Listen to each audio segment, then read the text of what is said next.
Hello students, आज हम कुछ प्लेन के क्वेश्चन सॉल्व करेंगे और जिस पे फर्स्ट क्वेश्चन आपका है, if the position vectors of 3 points के पोजीशन वेक्टर्स हैं A B C. A vector का position vector i plus J plus K है, बी का दे रखा है 2i plus 3j minus 4k। इसी तरह से सी वेक्टर जो है उसका पोजीशन वेक्टर आपके पास 7i plus 4j plus 9k है। तो आपसे पूछा है then find a unit vector normal to the plane. ठीक है, आपसे ये पूछा गया प्लेन के नॉर्मल यूनिट वेक्टर क्या होगा। तो प्लेन के नॉर्मल यूनिट वेक्टर निकालने का फॉर्मूला आपके पास क्या होता है, देखिए आप कोई भी दो वेक्टर निकाल लो। जैसे मैंने एक वेक्टर निकाल लिया ए बी वेक्टर, मैं आप लोगों को हिंट दे रहा हूं, आप नोट कर सकते हैं। A B vector cross product A C vector, क्योंकि नॉर्मल वेक्टर का मतलब क्या हुआ, परपेंडिकुलर। एक ऐसा वेक्टर चाहिए जो दो वेक्टर के परपेंडिकुलर है, ए बी और ए सी के साथ। या हम कह सकते हैं एक ऐसा वेक्टर चाहिए जो परपेंडिकुलर है पूरे प्लेन के साथ। तो इसका यूनिट वेक्टर क्या आएगा? यूनिट वेक्टर के लिए हम करेंगे ये वेक्टर ऊपर लिख देंगे और इसी वेक्टर का जो मॉडुलस आएगा, A B vector cross A C vector, ठीक है, इसका मॉडुलस आएगा नीचे। और जब हम इसको सोल्व करेंगे पूरी तरीके से तो इसका जो आंसर है वो आएगा आपके पास बी।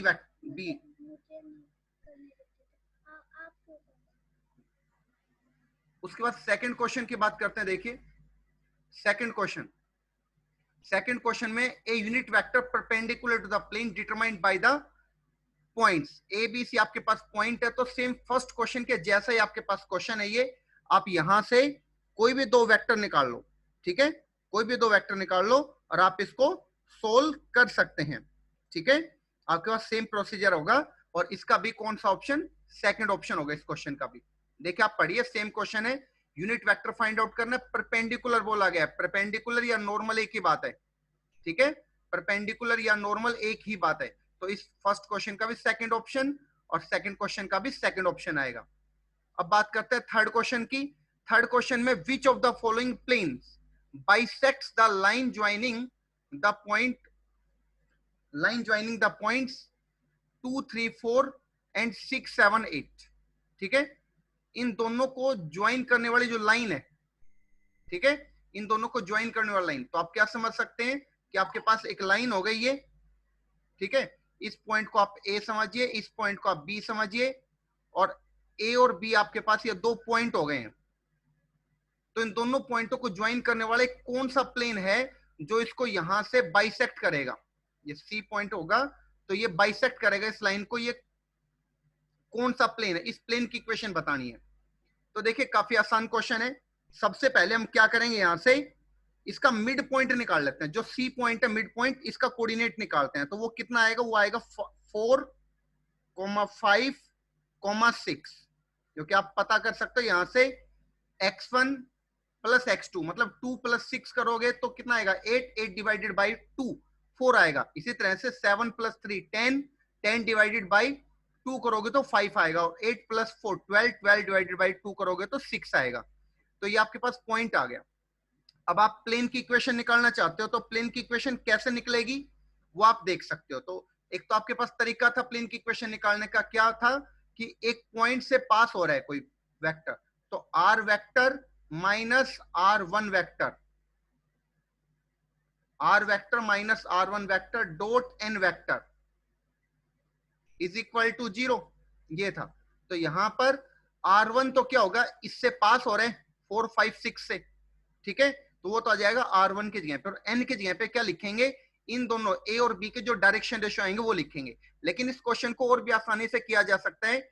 अगर मैं इस 4, 5, 6 को इनमें पुट करके देखूं, ठीक है, तो आप ऑब्जर्व करोगे ए ऑप्शन इसको सेटिस्फाई कर रहा है यहां से, ठीक है, ए ऑप्शन इसको सेटिस्फाई करेगा। उसके बाद नेक्स्ट क्वेश्चन पे चलते हैं, क्वेश्चन नंबर 4। देखिए क्वेश्चन नंबर 4 में यहां से हमें दिया हुआ है, if the straight line x minus 3 upon minus 4, उसके बाद y minus 4 upon minus 7 z+3/13 lies in the plane, इस प्लेन में लाई करती है। अगर ये लाइन इस प्लेन में लाई करता है तो आपको a की वैल्यू बतानी है। तो देखो काफी आसान क्वेश्चन है। अगर किसी प्लेन में कोई लाइन लाई करती है तो वहां पे दो कंडीशन सेटिस्फाई होती हैं। फर्स्ट कंडीशन क्या, कि लाइन और प्लेन दोनों सेम पॉइंट से पास होती है, और सेकंड डायरेक्शन रेशियो, मतलब जो लाइन है हम कह सकते हैं वो पैरेलल है प्लेन के साथ। तो यहां से डायरेक्शन रेशियो का तो कोई रोल नहीं है। पॉइंट की बात करूं तो पॉइंट क्या है, यहां से देखिए 4,2,k, क्योंकि हमें तो k की वैल्यू निकालनी, तो k तो पॉइंट के अंदर इन्वॉल्व है। तो इस पॉइंट को मैं पुट कर दूंगा यहां पर, x की जगह पे कितना 4, y की जगह पे कितना रखोगे 2, और z की जगह पे k। और जब आप सोल्व करोगे तो आपके पास k की जो वैल्यू है यहां से, ठीक है, आपके पास k की जो वैल्यू है वो सी ऑप्शन में जो है 7, वो आपके पास आ जाएगी यहां से। ठीक है, उसके बाद नेक्स्ट क्वेश्चन की बात करते हैं, क्वेश्चन नंबर 6। क्वेश्चन नंबर 6 में the direction cosine of the normal to the plane 6x minus 3y minus 2z is equal to 1, इसके डायरेक्शन कोसाइन क्या है। तो सबसे पहले आप डायरेक्शन रेशियो समझिए, क्या है 6 माइनस 3 एंड माइनस 2, ये होगी इसके डायरेक्शन रेशियो, जिसको हम a b और c बोलते थे। और अब हम यहां से l m और n की वैल्यू निकालना चाहते हैं। तो l की वैल्यू हम कैसे निकालते थे, l की वैल्यू निकालने का तरीका होता था a upon under root of a square plus b square plus c square, A square plus B square plus C square. इसी तरह से आप सेकंड डायरेक्शन कोसाइन भी निकाल सकते थे, बस ए के जगह पे बी करेंगे तो आपके पास एम की वैल्यू आ जाएगी, और जहां ए लिखा है वहां पर अगर मैं सी लिखूंगा तो आपके पास एन की वैल्यू आ जाएगी। और ऐसा करके जब आप सोल्व करोगे तो आपके पास सिक्स्थ क्वेश्चन का सी ऑप्शन आएगा, यहां से सिक्स्थ क्वेश्चन का सी ऑप्शन। ठीक है, उसके बाद नेक्स्ट क्वेश्चन की बात करते हैं, क्वेश्चन नंबर 7।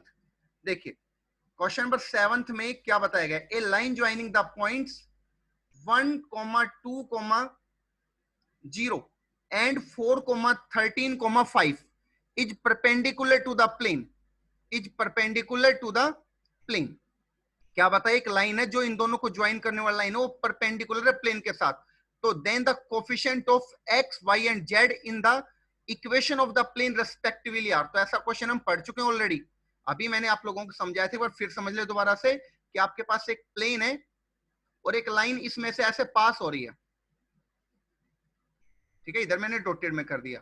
तो आपको एक तो ये पॉइंट ए दे रखा है, यहां से ये ए पॉइंट हो गया 1, 2, 0, यहाँ पे ए पॉइंट है कोई, और यहाँ पे आपके पास पॉइंट बी है, ये पॉइंट बी है आपके पास। ठीक है, तो पहले आप इन दोनों से मिड पॉइंट फाइंड आउट करोगे यहां से। अच्छा एक मिनट, यहां से परपेंडिकुलर बोला गया है, जो लाइन है वो परपेंडिकुलर इस प्लेन के साथ।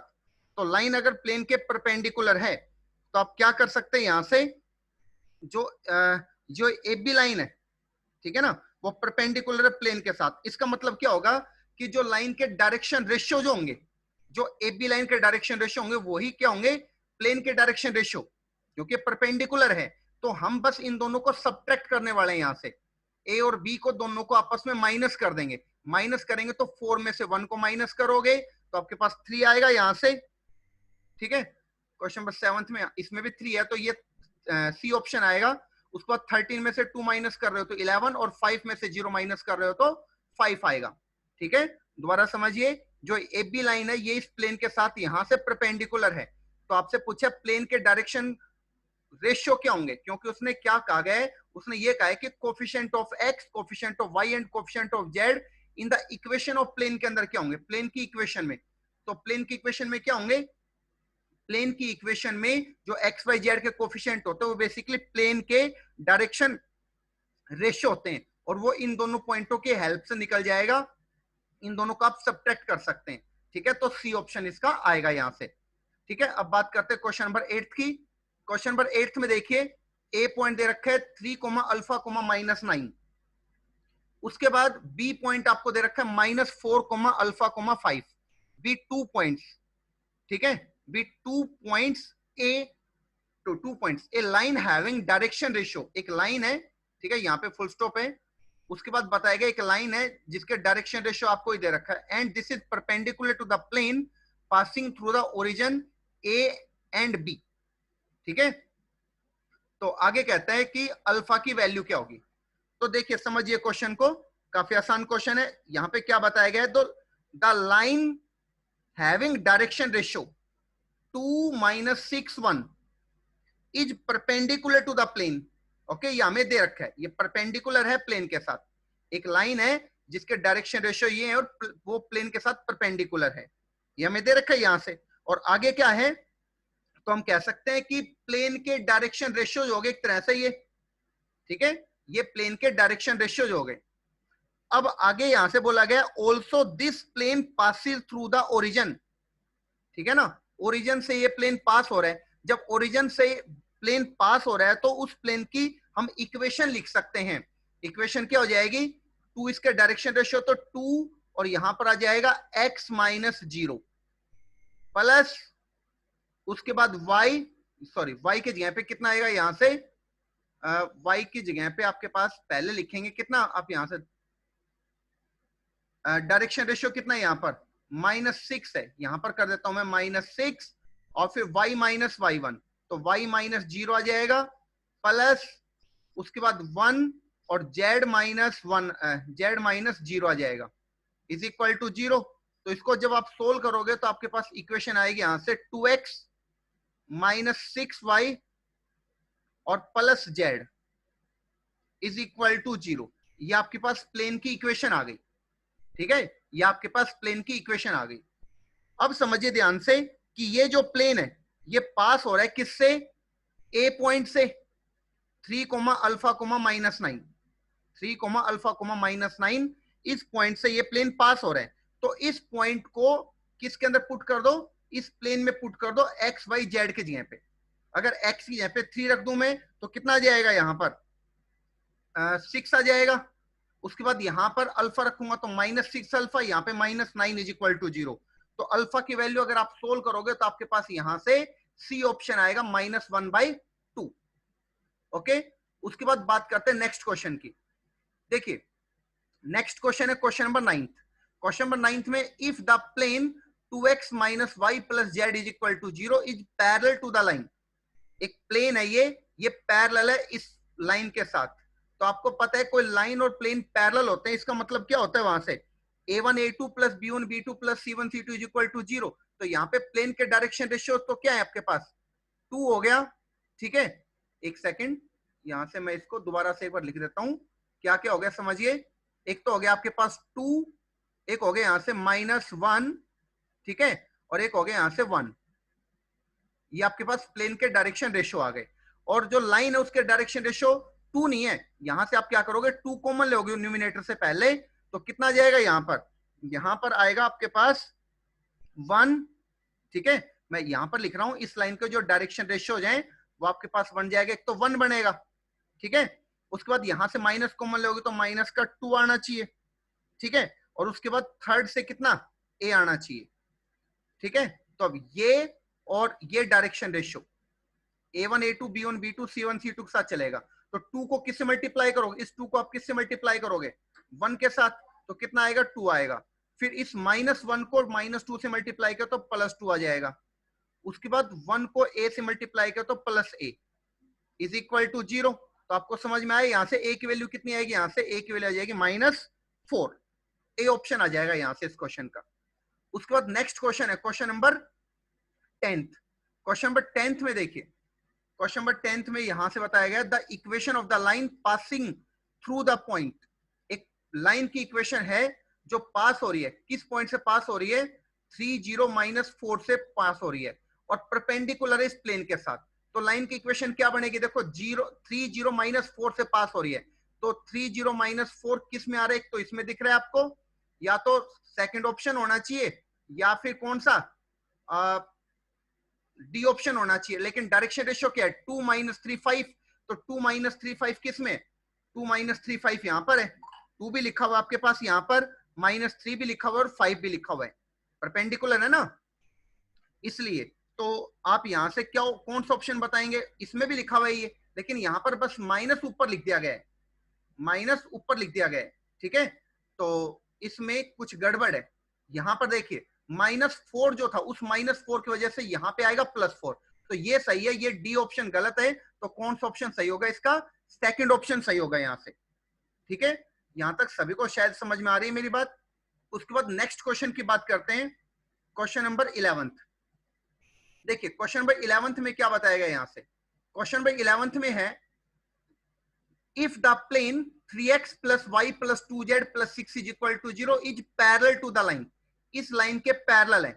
ठीक है, तो आपको इसकी वैल्यू बतानी है 3a प्लस 3b की वैल्यू क्या होगी।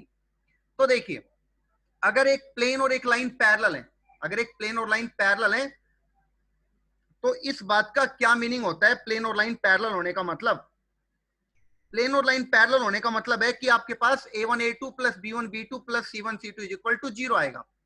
तो देखिए इस प्लेन के जो डायरेक्शन रेशियोज हैं वो क्या है, मैं यहीं पे लिख रहा हूं 3, उसके बाद यहां से 1 था एंड यहां से 2 था, ये हो गए प्लेन के डायरेक्शन रेशियोज।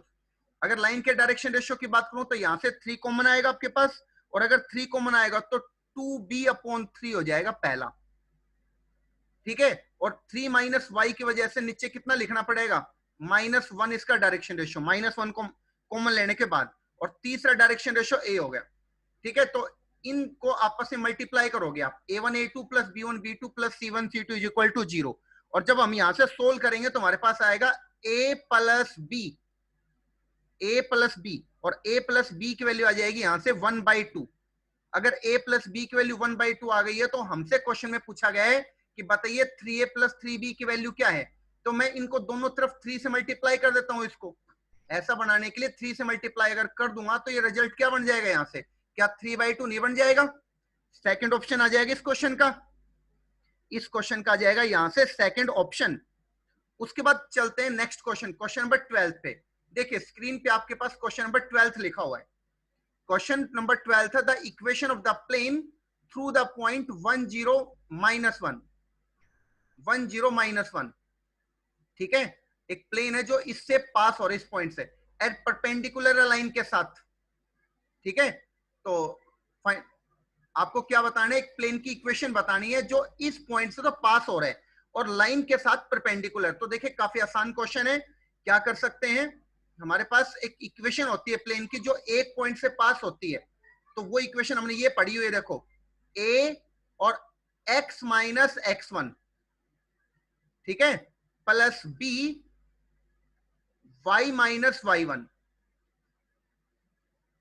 प्लस c और यहां से z minus z1 is equal to 0। तो आपको समझ में आना चाहिए ये तो ए बी सी हो गया आपके पास, और ये आपके पास क्या है x1 y1 और z1 की वैल्यू हो गई है। अगर इन सबको इसमें मैं पुट करूंगा तो पुट करके जब मैं सोल्व करूंगा सिंपल वे से इसको, तो 12th क्वेश्चन का डी ऑप्शन आएगा, लास्ट ऑप्शन हो जाएगा इसका, ये लास्ट ऑप्शन आएगा इसका डी। ओके, नेक्स्ट क्वेश्चन देखिए उसके बाद फिर question number 13, angle between the line and the plane. एक आपके पास प्लेन है, एक लाइन है, तो मैंने आपको समझाया था अगर एक लाइन और प्लेन के बीच में आपको एंगल फाइंड आउट करना है तो फॉर्मूला क्या था वहां पे, साइन ऑफ थीटा, वहां पे फॉर्मूला था साइन ऑफ थीटा। और आगे क्या होता है, इनके डॉट प्रोडक्ट का, ऊपर तो डॉट प्रोडक्ट लिखा जाएगा और नीचे दोनों का स्क्वायर रूट में लिखा जाएगा। तो इस 1 को तो आप 1 से मल्टीप्लाई करेंगे, फिर इस 2 को किससे मल्टीप्लाई करेंगे, -1 से मल्टीप्लाई करेंगे, और 1 को 1 से मल्टीप्लाई करेंगे। तो यहां से आपके पास कितना आएगा, अगर आप इसको सोल्व करेंगे तो ऊपर तो आपके पास 0 आ गया, ठीक है, ऊपर आपके पास 0 आ जाएगा, एक सेकेंड, ऊपर आपके पास यहां से 1 एंड यहां पे -2 प्लस 1, ठीक है, तो बिल्कुल 0 आ जाएगा आपके पास यहां से। और अगर 0 आता है तो आप एंगल बताएंगे यहां से कितना, 0, ठीक है, एक सेकेंड रुकें, अभी यहां से आपके पास लाइन है, लाइन के डायरेक्शन रेशियोज आपके पास है 1 2 एंड 1, ओके, और प्लेन जो है उसके डायरेक्शन रेशियोज आपके पास यहां से 1 -1 एंड 1 है, ठीक है, और हमें लाइन और प्लेन के बीच का एंगल फाइंड आउट करना है, बिल्कुल यही आएगा इसके अंदर, ठीक है। उसके बाद नेक्स्ट क्वेश्चन की बात करते हैं, देखिए क्वेश्चन नंबर 14, क्वेश्चन नंबर 14 में है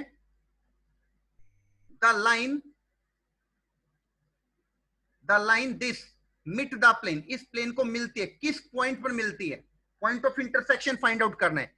तो इस टाइप के क्वेश्चन मैंने आपको काफी अच्छे से समझाए हुए हैं। क्या करोगे आप, point of intersection find out करने के लिए इस लाइन की इक्वेशन को आप लैम्डा की इक्वल रखोगे, तो एक्स वाई जेड की वैल्यू आएगी, एक्स की वैल्यू जो आएगी वो आएगी 2 lambda plus 1 comma 3 lambda plus 2 comma 4 lambda plus 3, ये आपके पास आएगा पॉइंट। इस पॉइंट को आप पुट करोगे एक्स वाई जेड के अंदर, यहां पे प्लेन के अंदर, और सोल्व करोगे तो आपके पास लैम्डा की वैल्यू आनी चाहिए यहां से।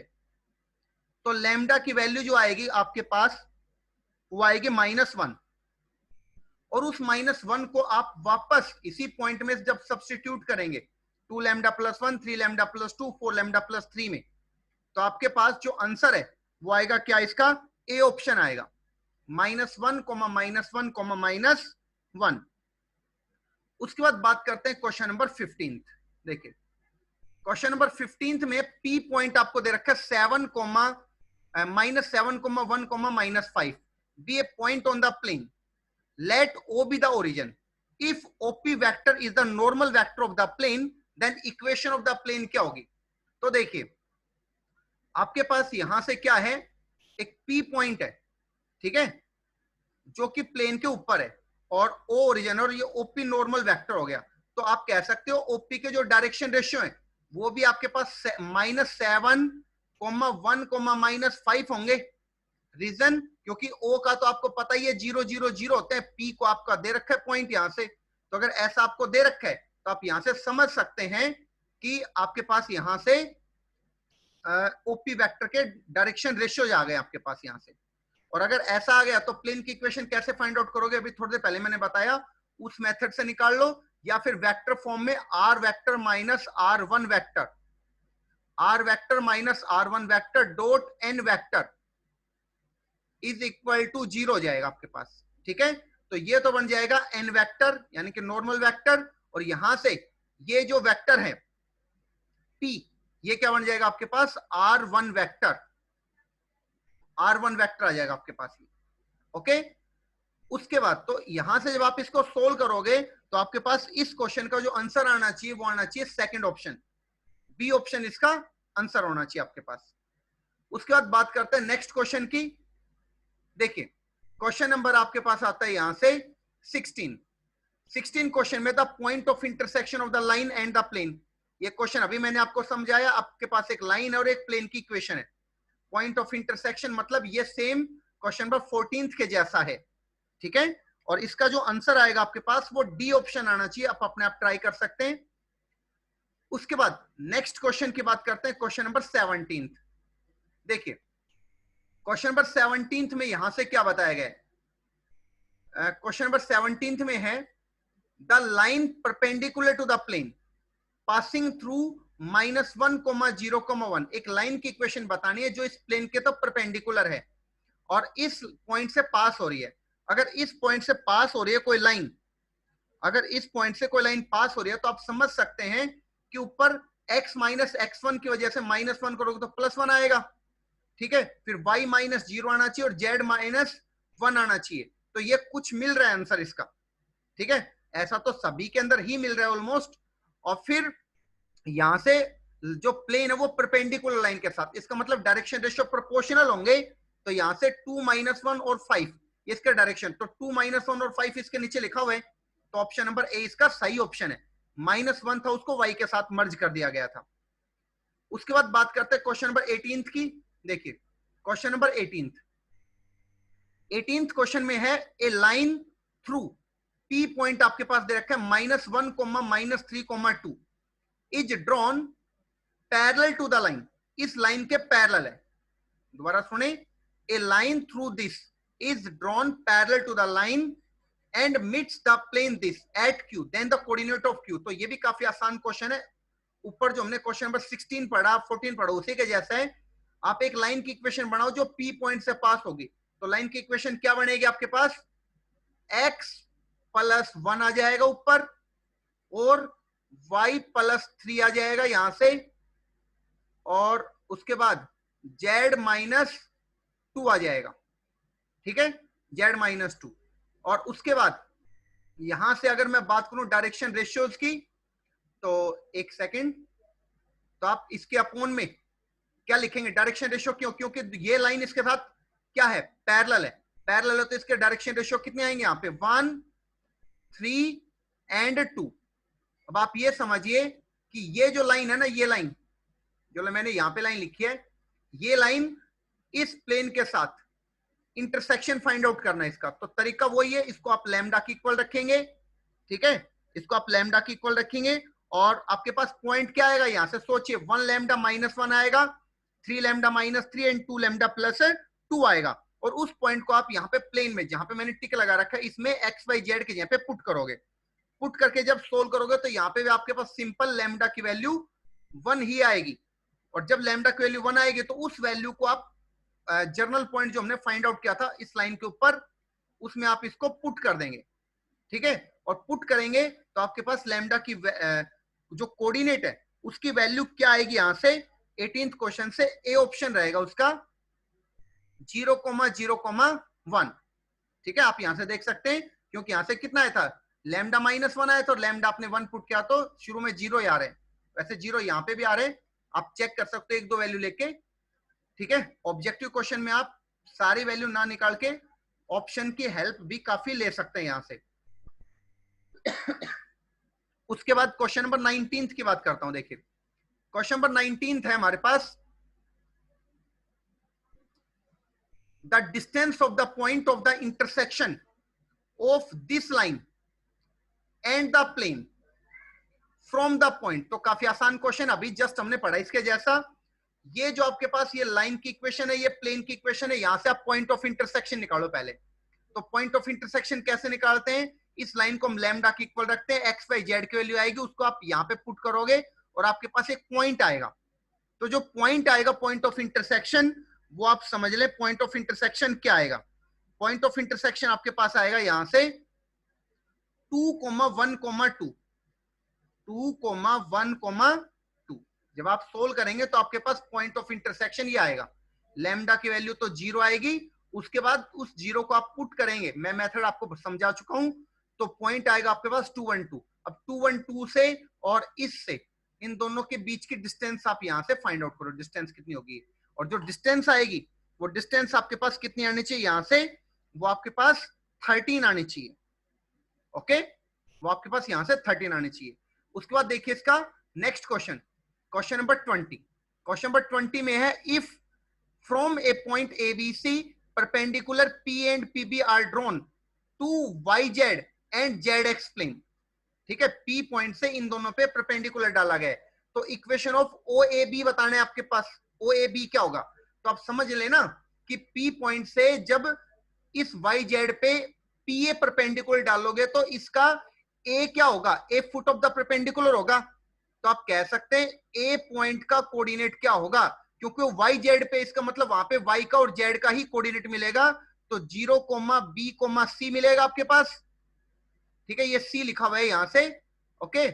उसके बाद जो B पॉइंट है वो foot of the perpendicular Z x पे, तो अब की बार आपको Y नहीं मिलेगा, मतलब तो A,0,C आपके पास 3 पॉइंट आ गए, एक तो A पॉइंट आ गया, B पॉइंट आ गया, और आपको 0 तो पता ही है, समझ रहे हो, यहां से O A B है, A और B हमने यहां पे लिख दिया, O आपको पता है 0 0 0 होता है, और जब आप इसको सोल्व करोगे, ठीक है ना, सोल्व करोगे 3 पॉइंट आपके पास आ गए, तो 3 पॉइंट का आप यूज करें, डिटरमिनेंट फॉर्म का यूज करेंगे आप, ठीक है ना, डिटरमिनेंट फॉर्म का, यहां पर आएगा x माइनस x1, इसी तरह से यहाँ पे y minus y1 z minus z1, यहां पर सेकेंड रो में x2 माइनस x1, उसके बाद y2 minus y1 z2 minus z1, फिर थर्ड रो में x3 माइनस x1 आ जाएगा, y3 minus y1 z3 minus z1, और इसको आप 0 के इक्वल रखेंगे। उसके बाद जब आप सिंप्लीफाई करेंगे तो क्वेश्चन नंबर 20 का आपके पास सी ऑप्शन आएगा, यहां से ऑप्शन नंबर सी, ठीक है। आज तक हमने क्वेश्चन नंबर 20 कंप्लीट कर लिए हैं, क्वेश्चन नंबर 21 से हम नेक्स्ट वीडियो के अंदर डिस्कस करेंगे, ओके।